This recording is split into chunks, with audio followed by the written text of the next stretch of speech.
Faqat rostini aytamiz, part 2.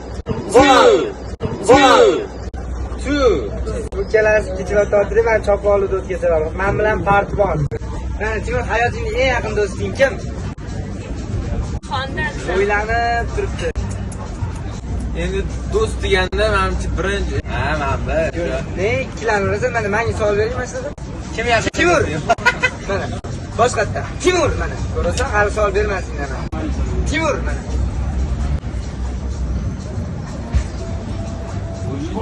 Kim yaqin? Kamron. Bir haftada nechta qizga seni yaxshi ko'raman deysan? Haqiqatda jasorat qilib shart bajarsam bo'lmaydimi? Yo'q, shart o'zingni osish bo'lib qoladi. Yangi qizlarga aytasan. Yangi qizlarga Keyingi haftaga yangi men ularni sanomayman, bilmayman. O'zim tanilganlarini bilmayman. Xo'p. Magazin choqlarga aytaman. Siz yaxshi ko'ramanmi? narsa beradi. Senga nabiga kanal ayt. Men bu yerda siz ayting. Sen ne aqlli qolsan, men xohlagan odamga xohlagan paytda aytaman. Sen nabiga baqirib tashlasan. Sen de nabi deb menga baqirib tashlasan. Meni ko'proq yaxshi ko'rsam nabinimi?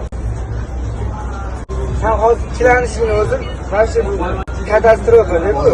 Desana. Nabi meni Timurni to'g'risini. Aziz.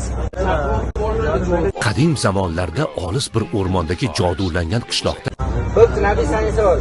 786 ning imzosi nechi? Xatdan biling. O'qimaganda ko'rasizlar. Senga savol, exhaustive перевод nima? Angliyskini o'qib, exhaustive. Exhaustive. Mana Timur nabimi Kamronmi deganda nabi bilan to'ylarni qanaqa qilardinglar?